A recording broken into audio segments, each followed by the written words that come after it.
Every asset that we invest in is structured differently. Because we're invested across asset class, the type of investment we're making can change asset to asset. You have to decide, are you a passive investor or are you an active investor? You're not a fund manager for a year, you're a fund manager for life. If I'm running your business, then I own your business. If you're running your business, then I'm your capital partner.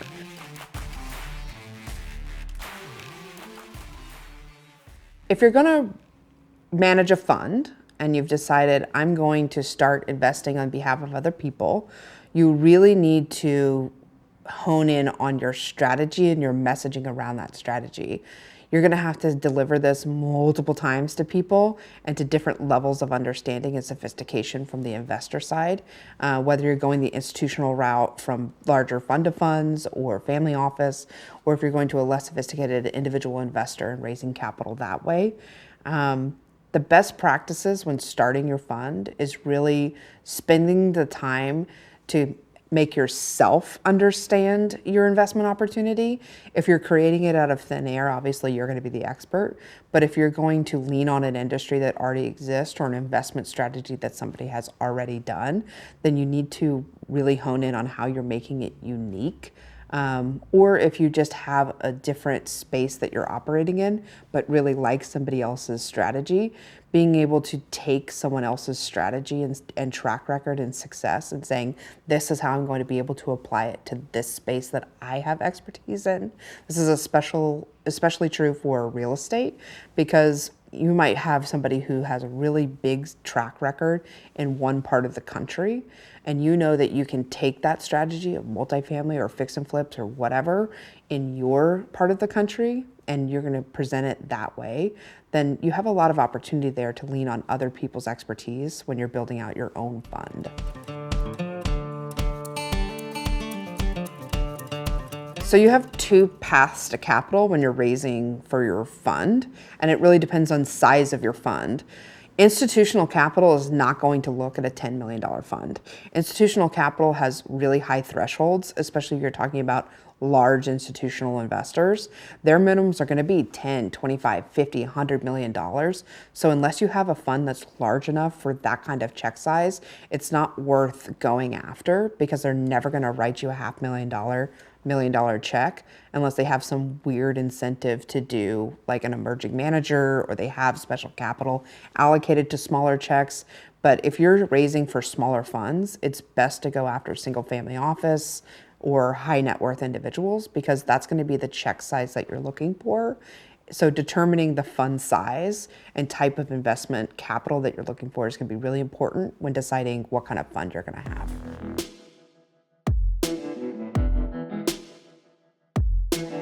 Being an only or a first in any industry is very difficult. There are women in private equity, but there aren't a lot of women, especially like single solo founded women running funds or private equity firms.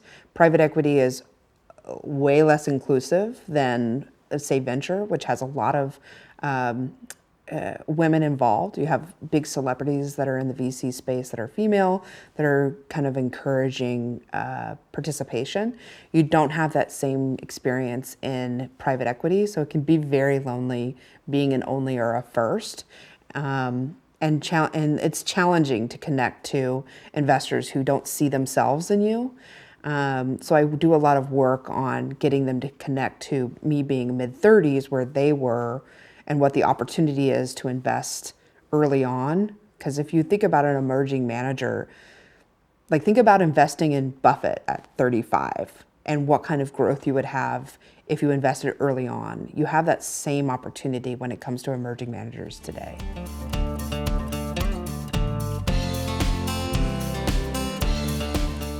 If I had to do everything all over again for Fund 1, I probably would have changed my marketing strategy a little bit. I think I wasted a lot of time and money marketing to the wrong community because I wanted to address a really broad investor base when I could have just really stuck to a space that I like and know, which is small business.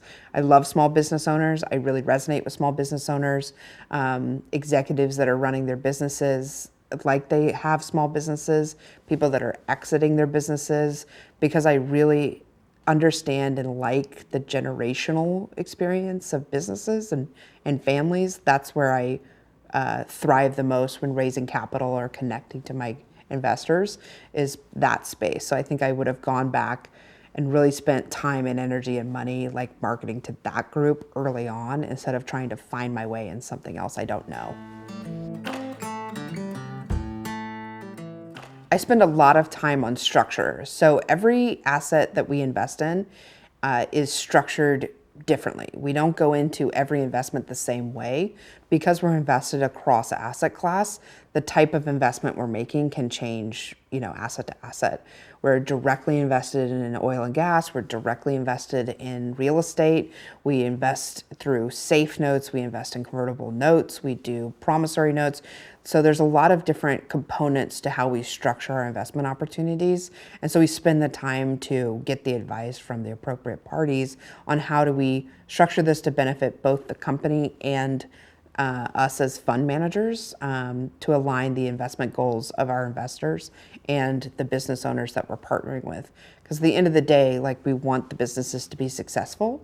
And if we come in as an investor and make that more difficult because of whatever pressure we're putting on them, it doesn't help either one of us. My strategy behind keeping our investors engaged is by kind of information overload. Because again, my whole purpose behind Alternative Wealth Partners is accessibility and understanding of the alt space. So even though some investors are non-existent, basically, they invested their money and I've literally never heard from them again, which is an experience you'll have, I still information overload them. I want them to understand every aspect of our investment strategy and the things that are going on, so that if and when they do care about what's going on with their investment, they'll have the information and kind of the story behind each one of our investments. A lot of different types of fund managers do different strategies. Maybe they'll do videos, maybe they'll do newsletters, maybe that's once a year, twice a year, quarterly. We do quarterly newsletters. We also do webinars with our investors. I meet one-on-one with some investors that like more hands-on and constant update. It just depends on the personality of your investor base. Now, it's sustainable when you have 100, 200 investors, but if you're going a CF route, you're raising crowdfunding, or you're doing large quantities of investors, that becomes unsustainable when you're 1,000 investors into your fund. So just think about creating a system that is sustainable, because you don't want to set up one expectation early on and have to change it, and then you're dealing with all of the feedback that comes along with that. If you're updating people every single week and then you're starting to deploy a lot of capital, it might become very difficult to keep those updates happening every single week without a lot of resources dumped into it. So just come up with a strategy that's sustainable based on the number of investors and time you have.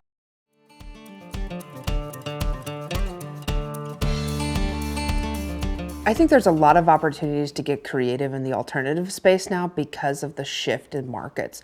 As more interest enters into the alt space and the private markets, VC is gaining popularity. Private credit and private equity opportunities are increasing.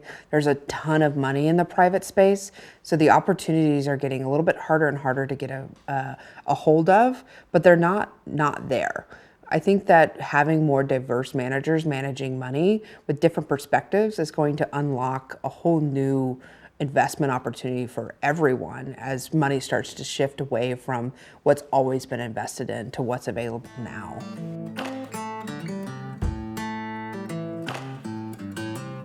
The key to having a diversified fund is being able to have things that make sense together.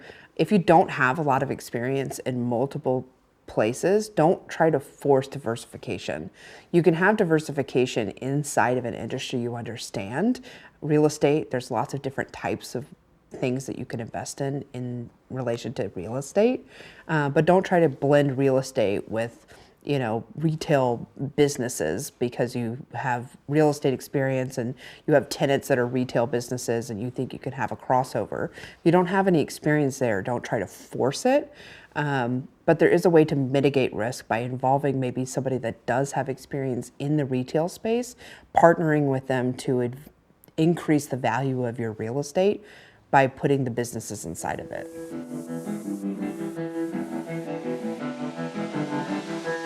The due diligence process is unique to every asset class, and depending on what kind of risk you're taking with your investment will determine how far into due diligence you're going to do.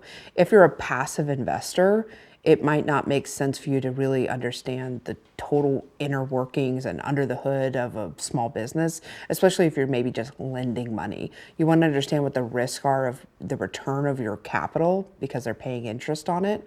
The same way that banks look at it, they're going to look at financials, they're going to look at the track record, and that's about the extent of the due diligence that banks do. Now, if you're going to go in and become an advisor or have a more active role as an investor, then there's going to be more due diligence that you're going to do on that company because you're going to be more hands-on to that investment. The difference between investing in something and then acquiring a company, from the private equity perspective, you have to decide, are you a passive investor or are you an active investor? Do you have the skill set to even run that business? Because if you're becoming a majority owner in a business, you're going to be a part of the day-to-day operations, even if it is not your assigned role as an investor. Maybe you're just a capital partner and you own a majority. At the end of the day, if you're the major owner of that business, you're going to be running that business. The way that I structure my deals when it comes to small businesses we're invested in, I don't typically take my majority ownership of the business unless there's a really unique opportunity. We have those in our fund, but for the most part, we're a minority holder of that business.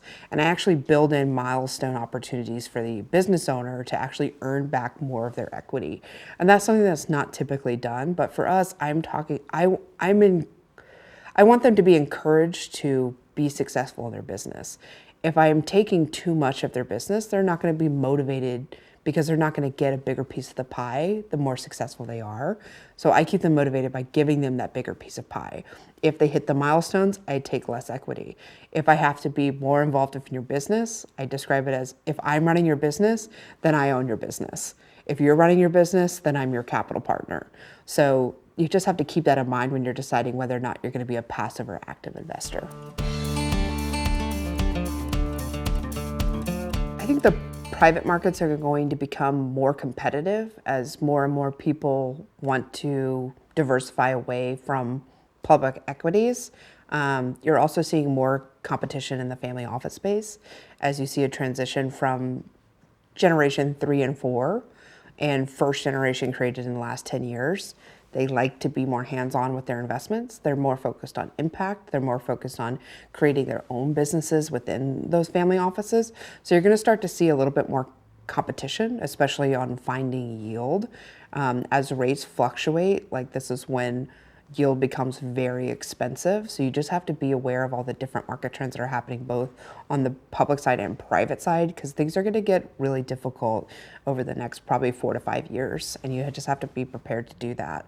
Alternative Wealth Partners really focuses on all the different markets we have exposure to. I have nothing better to do with my time, so this is a lot of my research is done on exploring what are the risks, what are the things that could trigger different events that might affect the businesses we're invested in. One of our investments is in the ammunition space. So while we're in a supply chain manufacturing business, when we're talking about global political unrest, we're positioned very well to succeed in an event that something terrible happens.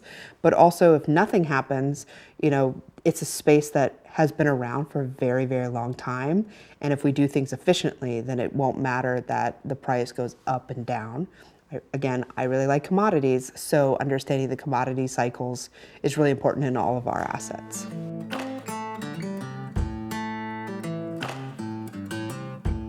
Future-proofing your investment strategy is really important. You have everything from AI to ESG standards and regulations. So make sure that when you're building your thesis around your investment strategy that you have some resilience factors in there. How is AI going to play into the assets that you're investing in? Can you use AI in your business? Can you use AI in your portfolio companies? Can you leverage that in and outside of your investments? As far as like your regulatory space, I have exposure in oil and gas. There's a huge shift into renewables. I don't think that it's sustainable to immediately switch everything over to a renewable energy source. You can't build the infrastructure around it. It's very expensive. And you can't do that when oil's at $100 a barrel. You have to invest in both in order to create a sustainable transition. And I think that understanding that and getting investors comfortable with that concept, that sometimes you have to invest in both to have a better future. So think about that when you're building your structures, because it's really important.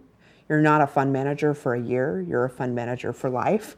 And so really thinking about your investment strategy, even if your asset holding is only short term, the investment strategy needs to be able to be flexible enough to last over decades. And so understanding these things that are happening that are going to change the future significantly is really important. I have AI involved in a lot of my portfolio companies. We're not investing specifically in AI technology. We're invested in the infrastructure built using AI. And I feel that the same way about AI that I do about blockchain and crypto is that unless you were in crypto 10 years ago, personally, I'm invested in that, but I, again, was exposed to that 10 years ago. I would never put a fund in that, and that's a personal preference just because of the risk factor. But if you were to invest in this space now, it's late to be at the surface level assets. You really need to be thinking about people that are building solutions on the technology instead of the technology itself, because the infrastructure is really, really important.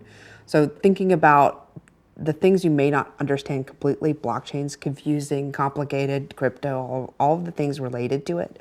AI is confusing and complicated, but finding experts in that space and exploring how it can actually benefit the assets you're invested in might be a better angle than trying to just say, I'm an AI fund. What infrastructure Have in our portfolio are in the financial services spaces. So the financial service companies that we're invested in use blockchain, for many different reasons, and then the data companies that are in the financial services space uses AI. We have to be able to know that the people that are building the technology that we're invested in understands the space enough that they're going to be pivoting or using those resources. And the people that we're invested in have been in the AI space for 15, 20 years. So they're not like trying to figure it out today. They've been in the space and working on technology for decades.